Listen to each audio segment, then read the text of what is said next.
우선은 여러분들 면접장에서 떨어지는 그 이유에 대해서 분석을 할 거예요. 첫 번째는 여러분들 거짓말해서 떨어지거든요.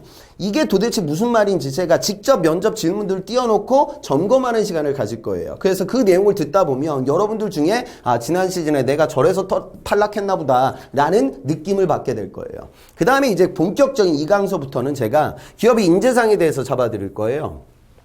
홈페이지에 들어가 보면 기업의 열정, 인화, 단경, 창의 뭐 여러 가지 인재상들이 있어. 하지만 실제적으로 기업에서 요구하는 인재상은 거의 다 똑같아요. 그래서 그 기준점을 잡아드리겠습니다. 그리고 이 부분은 면접뿐만이 아니라 여러분들 인성평가, 그걸 미리 보는 기업도 있고 면접장 가서 보는 기업들도 있는데 인성평가 판단 기준으로 또 비즈니스 상황 판단 문제를 풀 때 마킹 기준으로도 활용할 수 있어요. 그 내용에 대해서 제가 좀 잡아드리고 기업의 기업관을 정확하게 아셔야 돼요. 기업의 사회적 책임에 대해서 어떻게 생각하냐 이런 질문들 한단 말이야. 요즘 우리 사회에서 많은 기업들에게 사회적 공헌 활동을 요구하고 있다. 때로는 강요하기도 한다. 이런 시류들 사이에서 정부의 역할은 무엇이라고 생각합니까? 이거 실제로 삼성 면접 기출 질문이거든. 이런 질문들에 대해서 여러분들 답변하기가 너무나 어렵단 말이죠. 그래서 제가 기업관에 대해서 정확하게 잡아드리는 강의를 진행할 거예요. 명심해서 듣고 그런 부분으로 여러분들 임원 면접관들과 코드를 맞추는 작업이 중요합니다.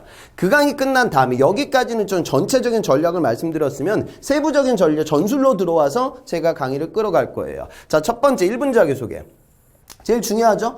이게 중요한 이유는 제일 처음 떠드는 이야기니까 중요할 수밖에 없죠. 1분 자기소개에서 제가 피싱 기법을 활용해가지고 어떻게 하면 내가 면접의 스타트를 나의 방향으로 끌어갈 거냐. 대화에 좀 우선권을 잡을 수 있는 기술에 대해서 말씀드릴 거고요. 1분 자기소개 샘플을 제가 좀 보여드릴게요. 그래서 나는 어떤 식으로 접근을 해야 될까? 그리고 요즘 1분 자기소개는 한 가지 버전으로 가면 안 돼. 최소 3가지 정도 버전이 있어야 되니까 각기 버전별로 내가 자기소개, 면접의 스타트를 어떻게 끊을 거냐. 요 전술 잡는 시간 가질 겁니다. 그 다음에 구체적인 답변 기법, 스토리텔링. 이거는 뭐 어디다 많이 얘기해요. 스토리텔링이 중요하다. 근데 진정한 스토리텔링이 뭔지 좀 설명드릴게요. 스토리는 스토리가 중요한 게 아니라 딜리버리, 전달이 가능하게 만드는 게 스토리텔링이에요. 그 내용에 대해서 연습하는 방법에 대해서 말씀드리고요. 면접장에 가서 여러분들 학교와 기업의 차이를 정확하게 모르는 친구들이 있었으니까 기업관을 알았으면 그분들에게 어프로치할 수 있는 방법론에 대해서 제가 BNWR이라고 적어놨는데 강의하면서 제가 디테일하게 하나하나 끄집어내서 말씀드릴 거예요. 답변 기법에 대해서 말씀드리고 여러분들 중에 직무 관련된 경험 또 올드루키들도 분명히 방송을 볼 텐데 본인의 이력에 대해서 답변하는 그 어프로치, 접근 기법에 대해서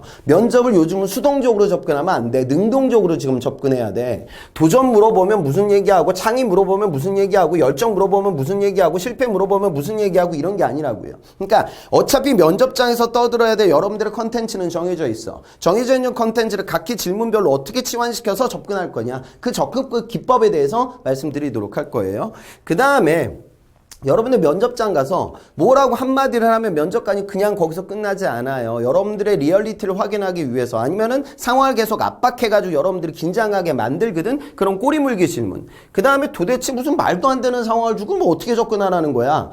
서울에서 부산까지 갈 건데 버스 타고 갈 수 있고 KTX 탈 수가 있고 차 몰고 갈 수 있어. 차 몰고 가면 좀 사고 날 수 있는 위험이 있는 거야. 버스 타고 가면 느려. KTX? 이건 빠른데 안전한데 비싸. 너 셋 중에 뭐 타고 갈 거야? 뭐 이런 질문들 하거든요. 그러니까 어떤 케이스를 내가 어떤 식으로 세그멘테이션 해가지고 접근할지 그런 논리적인 답변 기법에 대해서도 말씀드릴 거예요.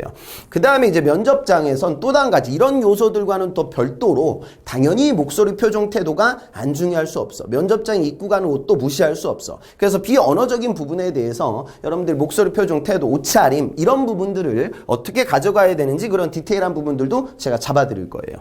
그 다음에 여러분들 제일 공포스러워하는 건 이런 면접보다도 오히려 PT하고 토론이거든 사실. 그럼 PT 면접장 가서 창의적인 컨텐츠를 얘기하고 있는 구직자는 그 자리에 별로 없어. 결국에는 논리성이 올라가야 되는데 제가 이 강의 하나 듣고 여러분들 논리력이 단계 올라가지 않아요.